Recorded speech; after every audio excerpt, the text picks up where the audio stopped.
قل هذه سبيلي أدعو إلى الله.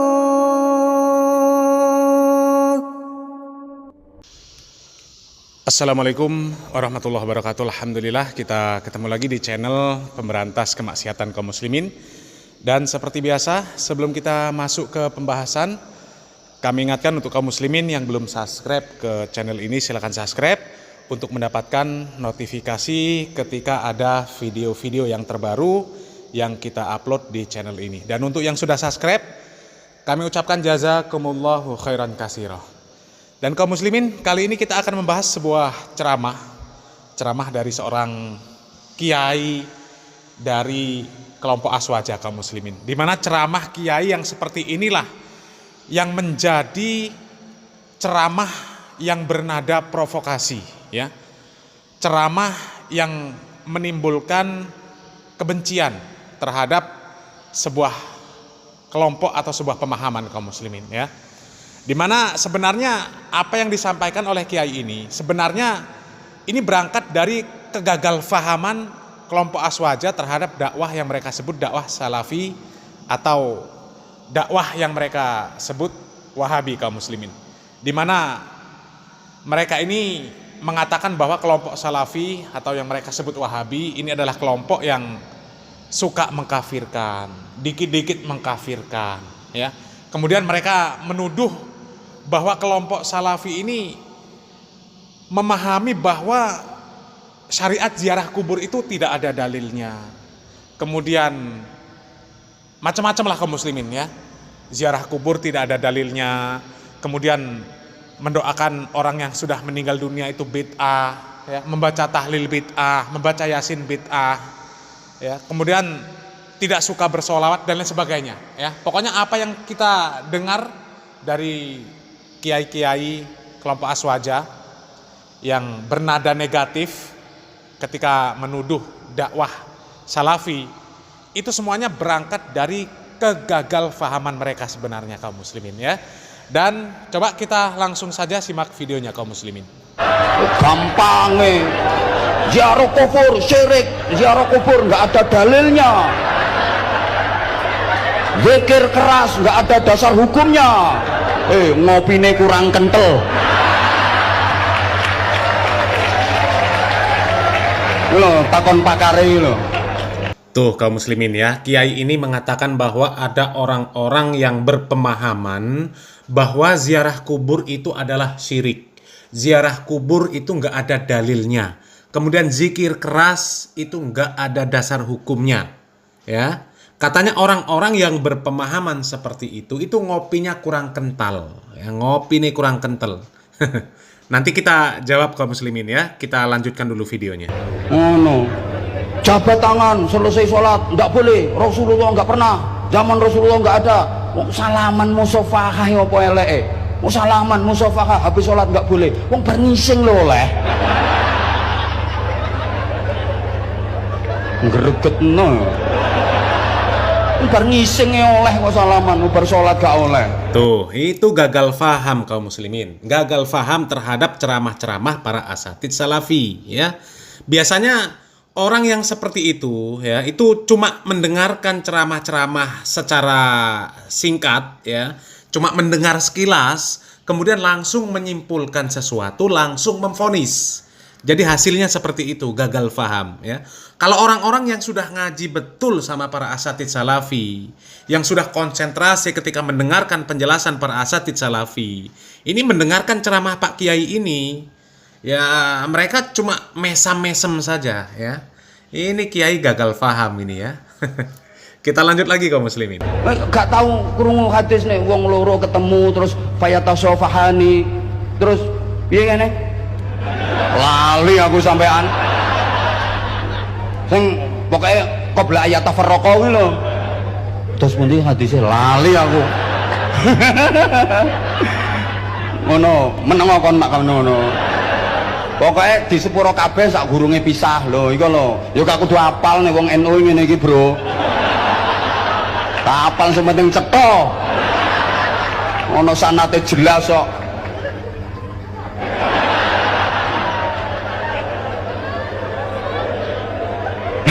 Lah ya wong habis sholat baca zikir dikeraskan bareng-bareng sama jamaah, nggak ada dasar hukumnya. Rasulullah nggak seperti itu. Habis sholat terus kanjeng Nabi gak bar sholat terus gak zikir terus apa zaman kanjeng Nabi? Habis sholat terus gak zikir ngapain? Jotosan. Wah, aku tahu melu ngono iku pas diundang ning di masjid pokoknya punya BUMN udah dikuasai oleh sing kelompok ngono iku lho, sing celonone rada cingkrang-cingkrang ngono iku. Masya Allah aku semeneng ae. Lah aku ijenan aku habis celonoan aku sarungan.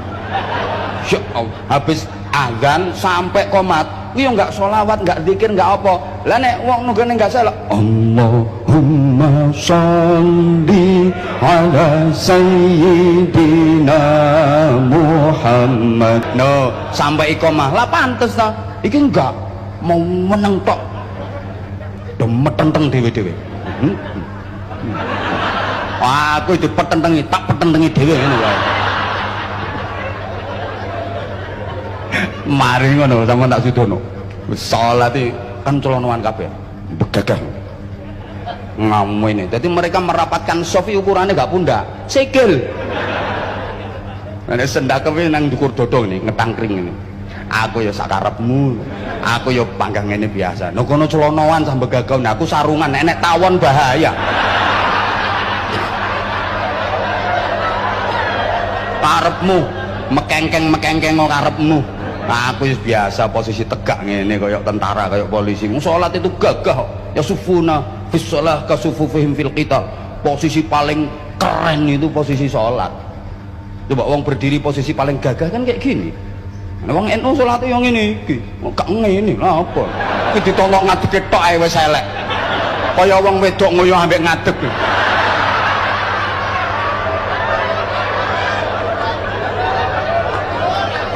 Ajur ya wis kok.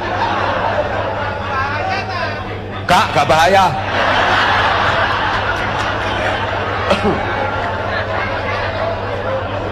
Loh, jadi masyarakat ini sekarang harus dijelaskan yang logis. Kalau nggak logis nggak iso masyarakat. Nah kaum muslimin, kata Pak Kiai tadi, Pak Kiai ini pernah diundang di sebuah masjid milik BUMN yang sudah dikuasai oleh orang-orang yang cingkrang-cingkrang.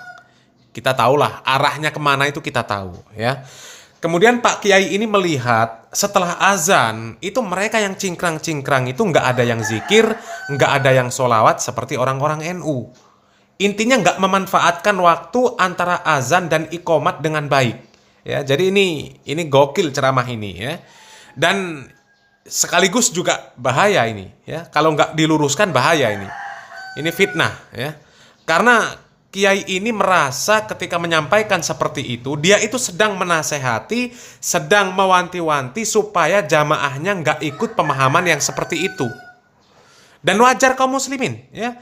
Kalau memang ada pemahaman yang seperti itu, mengatakan ziarah kubur itu nggak ada dalilnya, ziarah kubur itu syirik, nggak boleh salaman setelah sholat, dan lain sebagainya, maka wajar kalau masyarakat ini, jamaah ini, diwanti-wanti jangan sampai ikut pemahaman yang seperti itu. Karena memang bahaya yang seperti itu. Dan wajar kaum muslimin kalau kemudian jamaah NU itu banyak yang gak suka dengan dakwah salafi. Karena apa? Karena yang disampaikan kepada jamaahnya seperti itu. Padahal itu gagal faham. Realitanya tidak seperti itu. Apa yang disampaikan oleh para asatidz salafi itu tidak seperti itu. Ya. Sekarang kita bantah kaum muslimin ya. Kita bantah, kita buktikan apakah benar dakwah salafi itu mengatakan bahwa ziarah kubur itu adalah syirik dan tidak ada dalilnya ya. Kita simak ceramah yang satu ini kaum muslimin.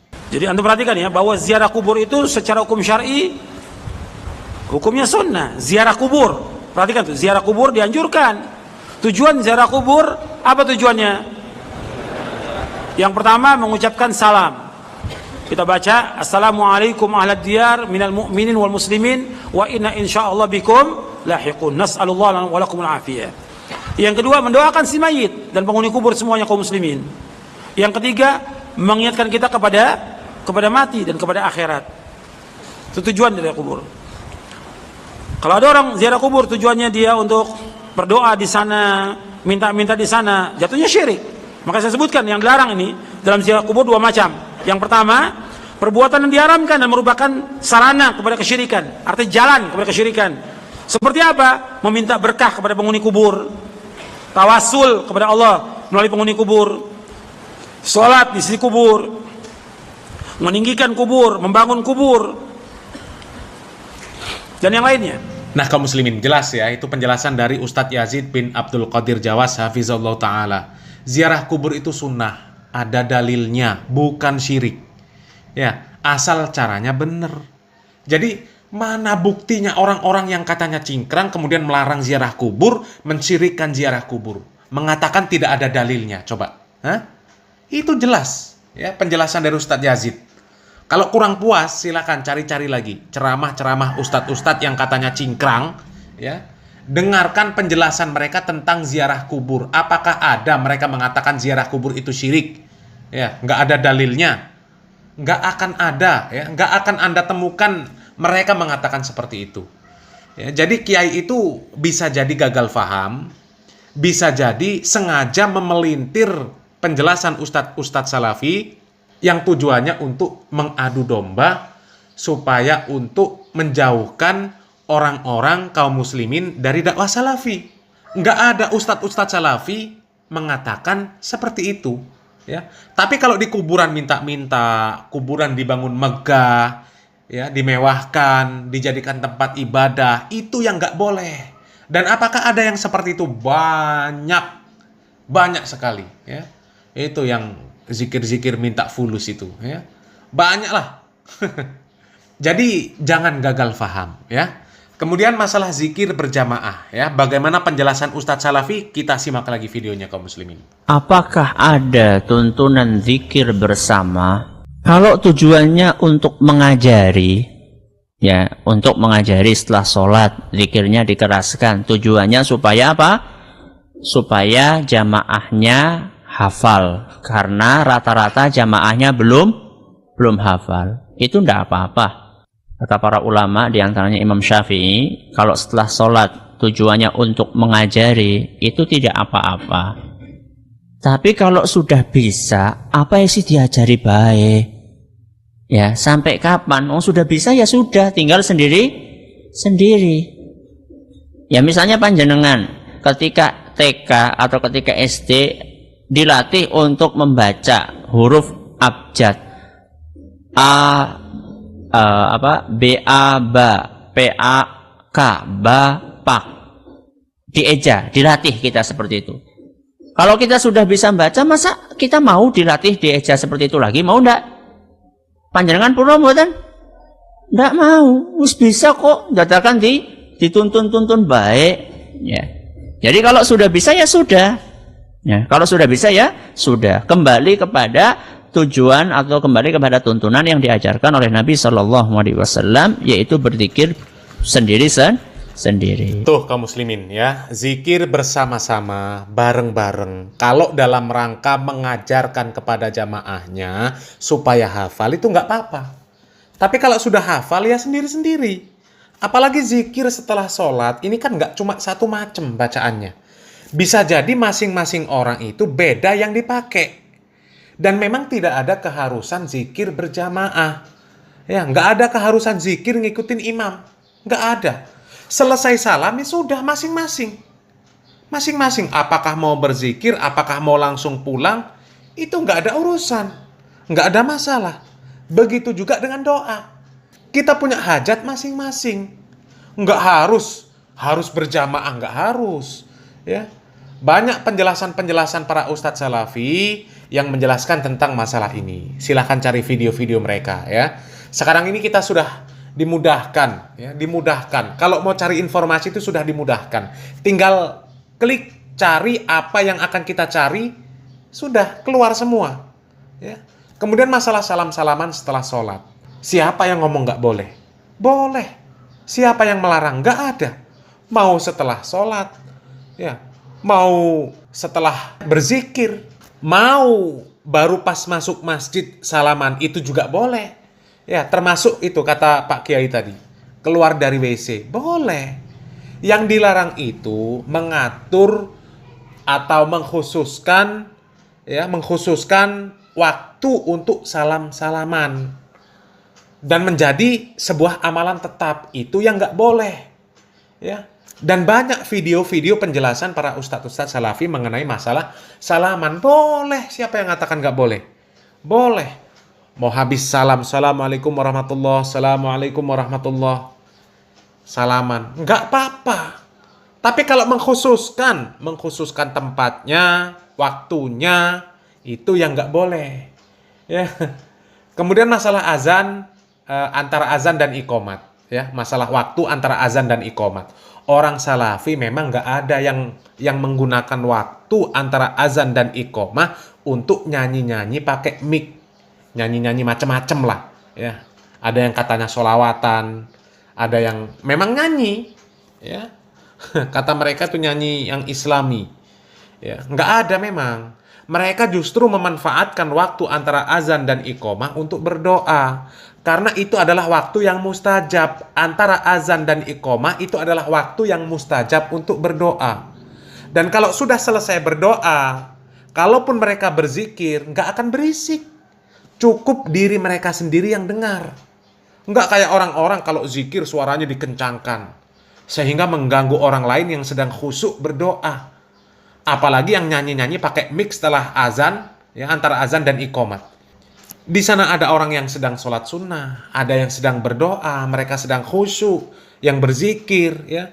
Ini malah diganggu dengan nyanyi-nyanyi pakai mic. Apalagi biasanya anak-anak ributnya, masya Allah, ya. Jadi harapan kami, cobalah ya, simak benar-benar kajian-kajian ustadz-ustadz salafi sebelum mengomentari, ya, fahami betul. Karena kalau nggak difahami dengan betul, takutnya nanti gagal faham dan menjadi fitnah. Seperti apa yang disampaikan Pak Kiai tadi. Ya, dan banyak bukti mereka itu yang gagal faham. Mengatakan orang-orang yang jenggotan, cingkrang melarang ziarah kubur. Mengharamkan ziarah kubur. Padahal nggak ada yang melarang ziarah kubur. Siapa melarang ziarah kubur? Itu sunnah, ya. Tapi entahlah, yang seperti itu apakah memang mereka ini gagal faham atau memang sengaja memelintir perkataan para asatidz salafi yang tujuannya adalah untuk menjauhkan jamaahnya dari dakwah salafi, untuk menanamkan kebencian kepada jamaahnya terhadap dakwah salafi, ya. Wallahu a'lam bishawab. Mudah-mudahan Allah Subhanahu wa taala memberikan taufik dan hidayah kepada kita semuanya. Barakallahu fikum. Wassalamualaikum warahmatullahi wabarakatuh.